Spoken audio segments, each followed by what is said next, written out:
오늘 우리에게 주시는 말씀은 전도서 12장 1절에서 2절까지 말씀입니다. 제가 본문 말씀을 봉독해 드리겠습니다. 너는 청년의 때에 너의 창조주를 기억하라. 곧 곤고한 날이 이르기 전에 나는 아무 낙이 없다고 할 해들이 가깝기 전에 해와 빛과 달과 별들이 어둡기 전에 비 뒤에 구름이 다시 일어나기 전에 그리하라. 아멘. 예, 오늘 주일은 주신 말씀 전도서 12장 1절에서 2절 말씀을 갖고 하나님을 아는 지혜라는 제목으로 하나님의 말씀을 전하도록 하겠습니다. 오늘 본문 말씀이 기록된 전도서 12장은 전도서의 결론에 해당하는 내용이 담겨 있습니다. 솔로몬은 전도서를 통해서 지혜란 무엇인가를 계속 질문하고 그 답을 구했습니다. 그리고 마침내 12장 마지막 장에서 지혜의 절정이라고 하는 것을 이야기하는데 그것은 바로 하나님을 아는 지혜라고 선포합니다. 오늘 본문 1절 상반절 말씀을 한번 주목해 보세요. 너는 청년의 때에 너의 창조주를 기억하라. 너의 하나님을 기억하라 선포했습니다. 여기서 기억한다라는 말은 마음에 새긴다 또는 깊이 알다 그런 뜻이 있습니다. 무엇이 지혜인가? 그렇습니다. 하나님을 알고 하나님을 알되 깊이 아는 것, 하나님을 기억하고 마음에 새기며 살아가는 것이 지혜라는 말입니다. 그러면서 솔로몬은 한 걸음 더 나아가서 하나님을 알기를 힘쓰되 언제 하나님 알기를 힘써야 되는가를 강조를 거듭하고 있습니다. 그것이 오늘 본문 말씀인데요. 1절 하반절과 2절에 이렇게 이야기합니다. 곧 곤고한 날이 이르기 전에 나는 아무 낙이 없다고 할 해들이 가깝기 전에 해와 빛과 달과 별들이 어둡기 전에 비 뒤에 구름이 다시 일어나기 전에 그리하라. 너는 청년의 때에 하나님을 기억하되 곤고한 날이 이르기 전 나는 아무 낙이 없다고 할 해들이 가깝기 전에 하늘의 해와 달과 별들이 빛을 잃어버리기 전에 그리고 비가 온 뒤에 구름이 일기 전에 하나님을 기억하고 하나님을 깊이 알라는 겁니다. 이 1절 하반절과 2절에 보면 조금 문장의 내용은 다르지만 같은 의미가 반복됩니다. 그게 뭘까요? 지금 기회가 있을 때 때를 놓치지 말고 하나님을 기억하고 마음에 새기고 깊이 알아야 된다. 강조하고 있는 거죠. 여러분 여기에서 우리가 살아가는 인생, 우리의 삶에 있어서 가장 중요한 것이 무엇인가를 깨닫게 됩니다. 그게 뭘까요? 그렇습니다. 하나님을 아는 일이에요.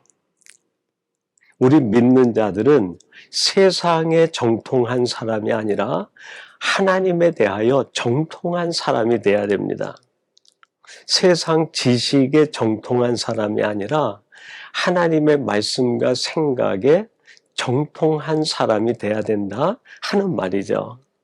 그것이 지혜고 우리 믿는 자들에게 있어서 가장 가치로운 일이라는 말씀입니다.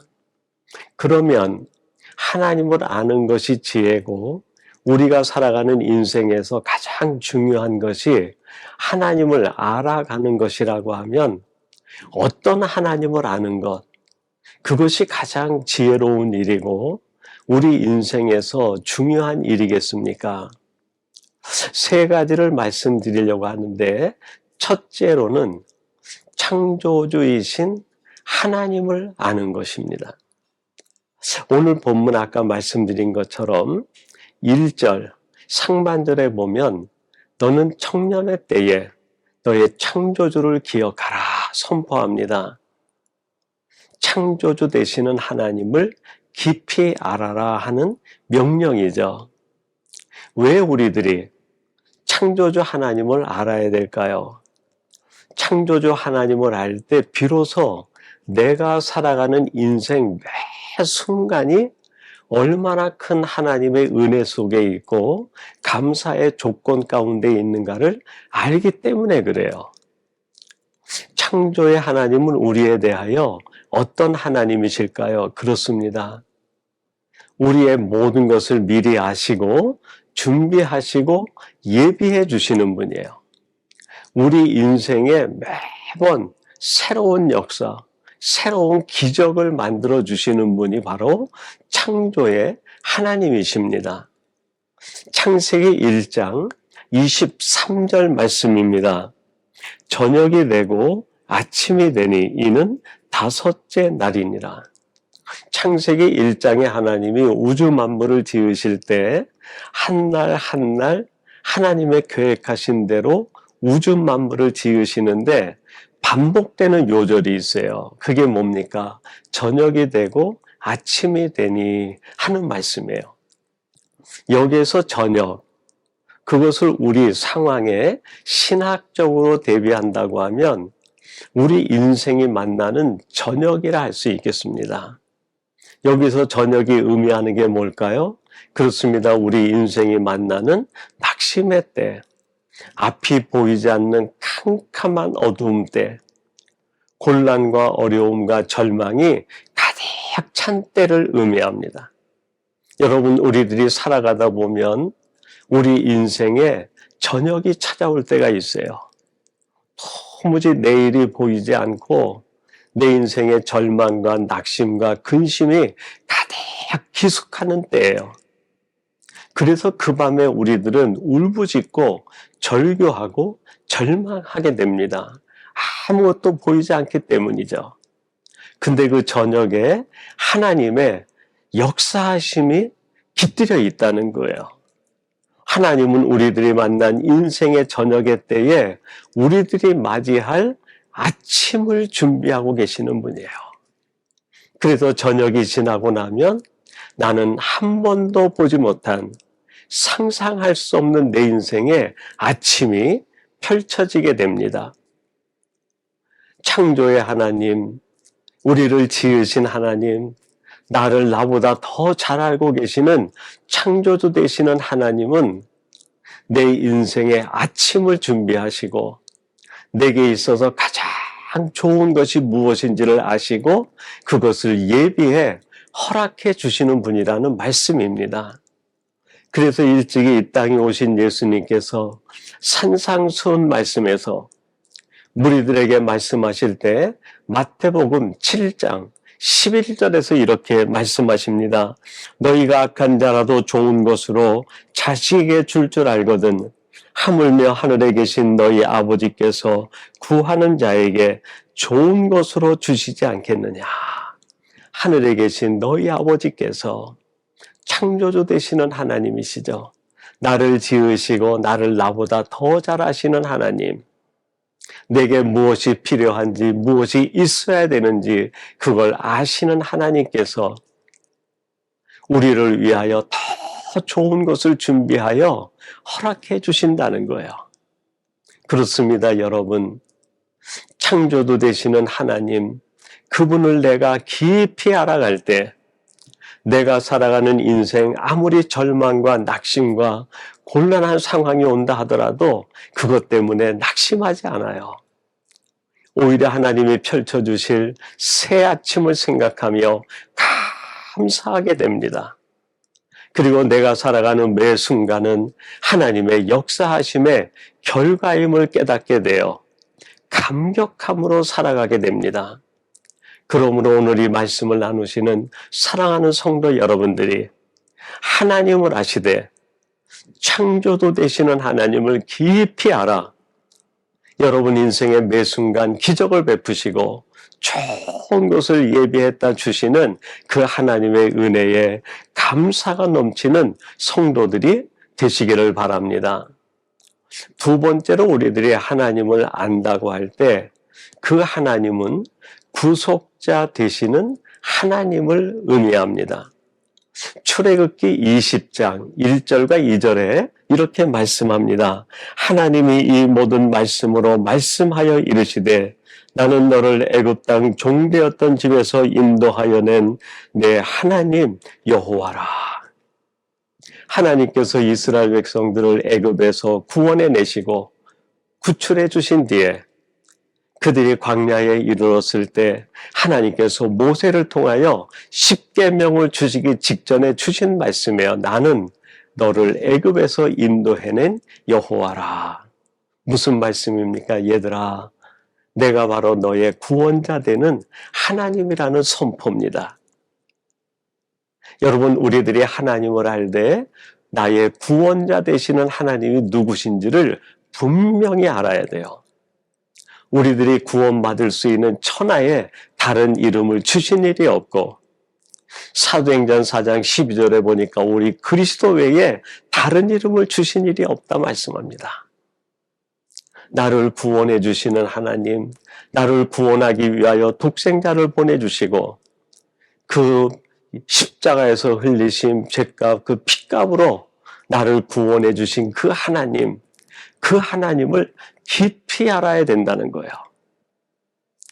이렇게 구원자 되시는 하나님을 우리들이 깊이 알 때 우리에게 어떤 신앙의 유익이 올까요? 그렇습니다.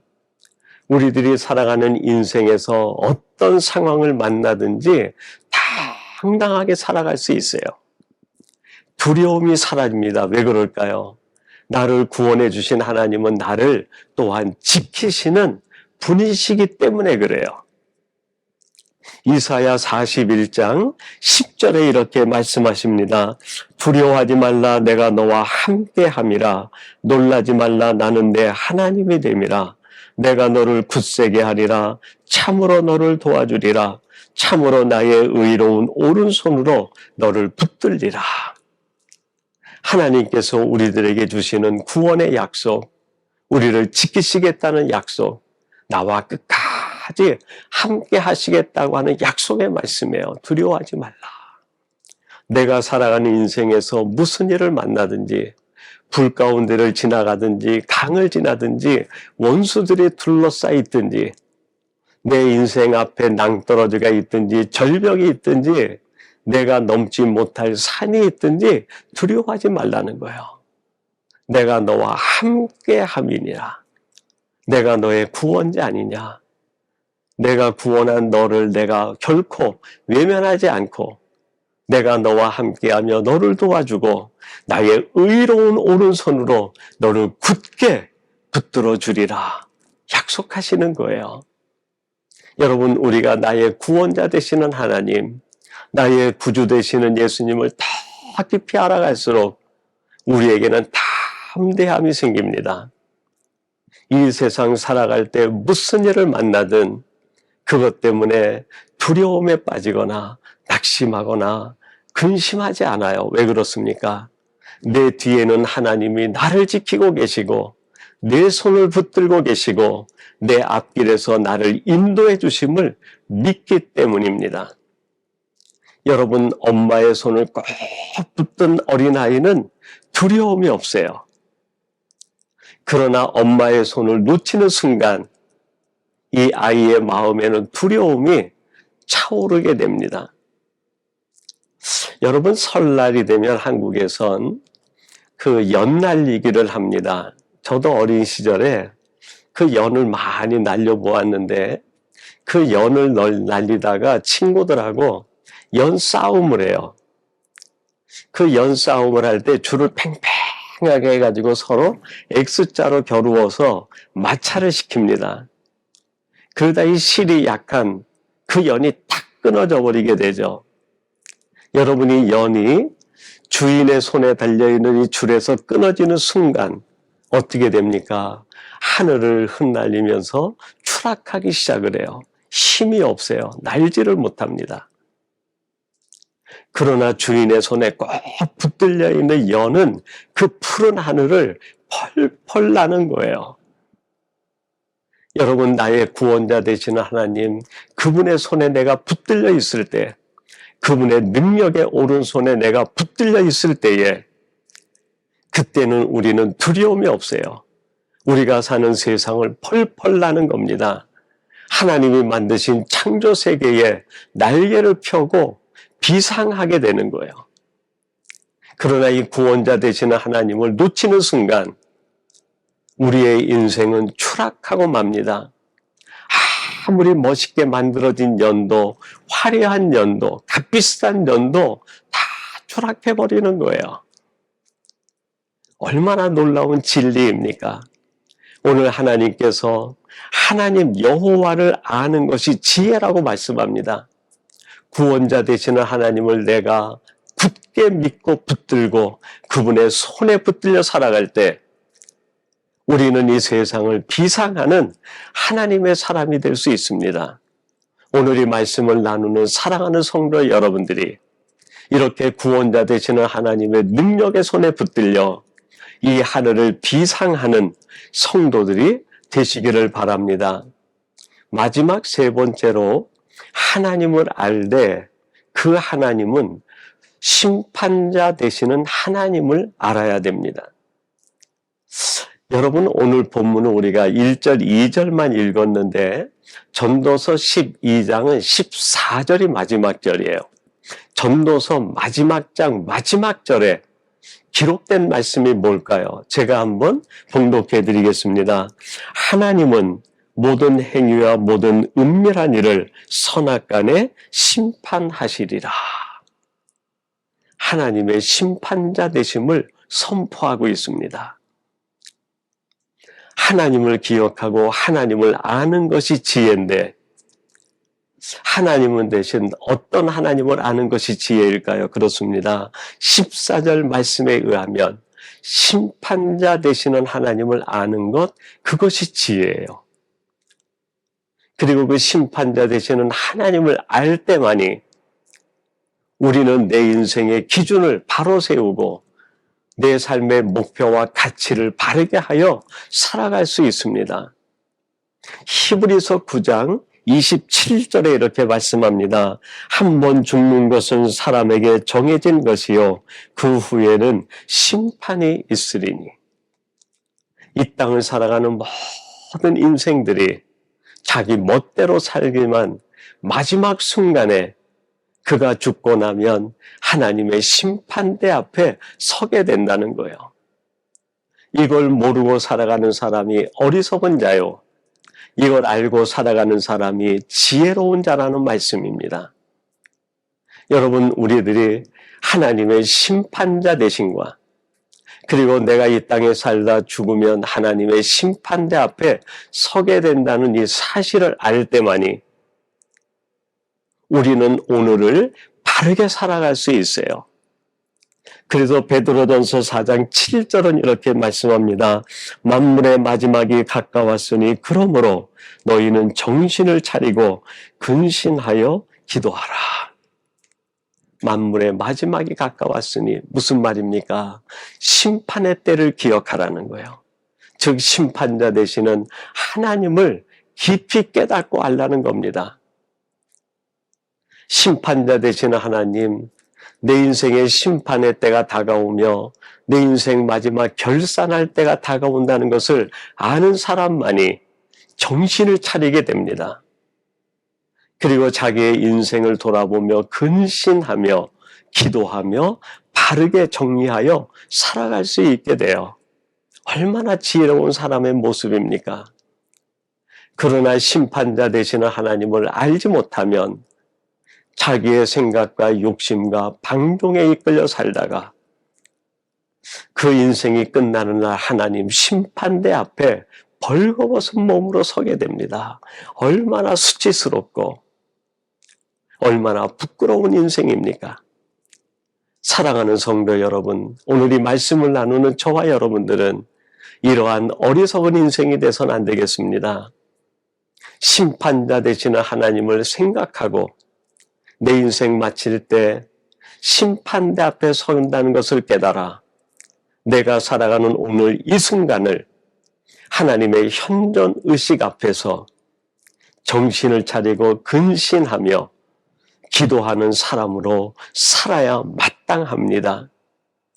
1521년 종교개혁을 일으켰던 마틴 루터가 그 웜스 국회 앞에 청문회로 끌려가게 됩니다. 교황주의자들이 이 루터를 변심시키게 하기 위한 까닭이었어요.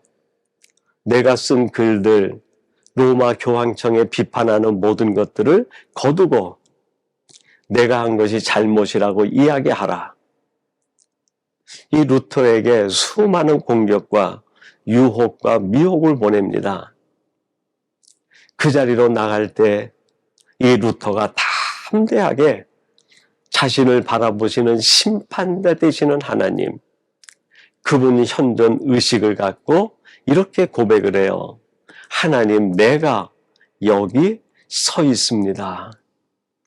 하나님, 내가 여기 서 있습니다. 심판자 되시는 하나님, 그분 앞에 서 있는 자기 자신의 실존을 정확하게 알았던 거예요. 그래서 나는 세상에서 고난과 역경을 당한다 하더라도 하나님 앞에 거짓된 일을 할 수 없고, 하나님 앞에 불의와 타협할 수 없고, 하나님 앞에서 세상에 동화된 채 살아갈 수 없음을 담대하게 고백한 것입니다. 여러분, 이것이 바로 지혜로운 사람이죠. 오늘 이 말씀을 함께 나누는 사랑하는 성도 여러분, 우리들이 그동안 전도서 말씀을 쭉 묵상하면서 지혜가 무엇인지에 대하여 많은 생각과 묵상을 나누었습니다.